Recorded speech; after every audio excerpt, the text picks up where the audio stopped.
Hello and welcome. This is Tela Reef Testimonials, where a select group of people who have visited our marine ecosystem can share their experiences, thoughts, and understanding of this unique coral reef we have in Tela. Joining us today from England is Dr. Max Bodmer. Dr. Bodmer is currently a lecturer at the University of Lincoln in the UK. He first came to Tela when he was an undergraduate at the University of Oxford, completing his first undergraduate research here in Tela. The findings were so interesting that it led to his PhD project, and since then he has been involved with Tela Marine and Operation Wallacea in order to help monitor the health of the reef and assess how we can protect it. Hi Dr. Bodmer, how are you doing? Hi Ansel, I'm very well, thank you. How are you? All right, here in Honduras. So maybe you could let us know a little bit more about yourself and how you got involved in the world of marine conservation. Yeah, absolutely. So I'm currently a lecturer at the University of Lincoln in the UK, and I kind of ended up going into academia because of my love of marine biology and everything that lives under the sea. Really, the first thing that got me interested in marine biology was scuba diving. So I was privileged enough to be able to learn to scuba dive when I was about 18 years old.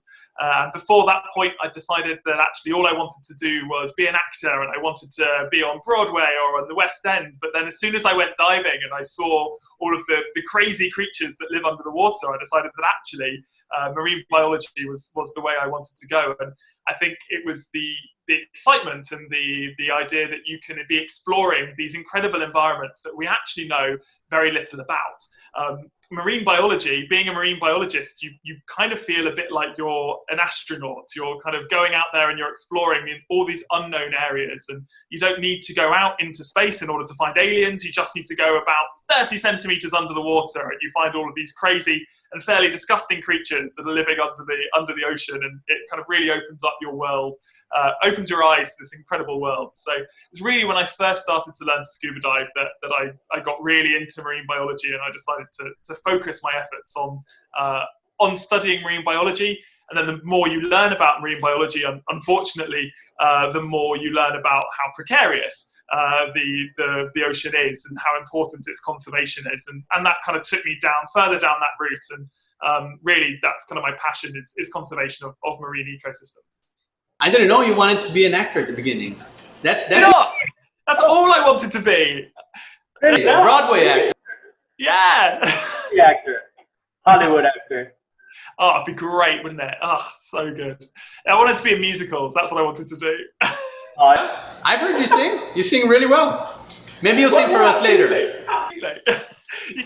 Max, could you please share with us what were the first thoughts that came to your mind when you first saw the reef, and why locals and the conservation community in general should care about the conservation of these magnificent reefs here in Tela? Absolutely. Well, the first time I tried to see the reef, I actually couldn't see the reef in Tela because the visibility was so bad. So I had been told about this amazing reef system where the coral cover was the most amazing you're ever going to see in the Caribbean. And unfortunately, I went down and I couldn't see past my hand here. But the second time I went diving in Tela, it was completely eye-opening. It was really quite a humbling experience, really, because the only other places I dived in the Caribbean and in the Mesoamerican region, you have very, very low hard coral cover, very high macroalgae cover, and you're looking at a reef that really looks like it's on its last legs. But then as soon as you descend onto the reef in Tela, you're just seeing coral absolutely everywhere. And you're seeing coral. There are there's some research that I've done. There's some surveys I've done throughout the course of my research in Tela where I've had transects where it's been 100% coral cover at some points, and that's incredibly unusual. And so my very first thought when you kind of go down there, it's a very emotional experience actually for someone who has been studying coral reefs to finally see a reef looking slightly more like what you think a reef should look like. When you have your kind of childhood dreams of what a reef is, and then you kind of finally descend onto one, and there is actually coral everywhere, and you are seeing life all around you, and it's a really quite emotional experience. It was really kind of my first impression of that. And then what was your second question? Sorry, Anton? So Why should especially local people and the conservation community in general, why should we care so much about this specific reef?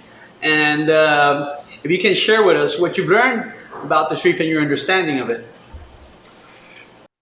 So the reefs in Tela Bay are incredibly unusual when you compare them to other reefs, even just 60 kilometers away. So even in the reefs of the Bay Islands, for instance, the reef system that exists within Tela is entirely unique as far as I am aware.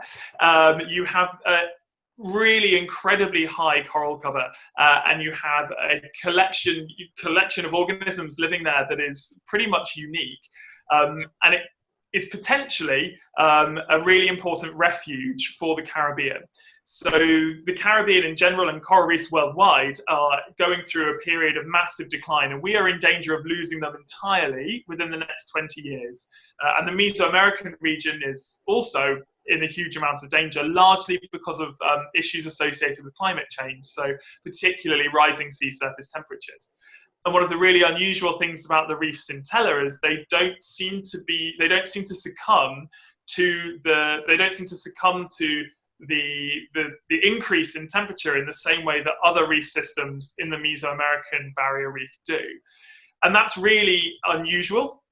And it's really, it kind of is a source of hope, because it means that potentially Tela could operate as what we would call a source population for other reefs within the area. So if other reefs are struggling to survive, what we think might be happening is that Tela has such an unusual composition that perhaps the reefs in Tela can survive when reefs elsewhere are unable to survive.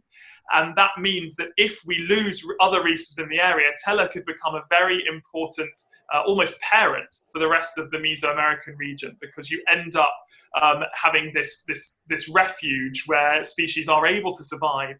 And then from there, you can get repopulation of other reef systems nearby that have succumbed to climate change, rising sea surface temperatures, and all sorts of other threats that are reducing the health of other reef ecosystems. Well, thanks, Max, for sharing that with us. Hopefully, people will hear this, and more people will be aware of what's happening here in Tela and why our reefs are so special. Absolutely. Fingers crossed. And hope to see you soon here in Honduras. Oh, I hope so. God, I hope so.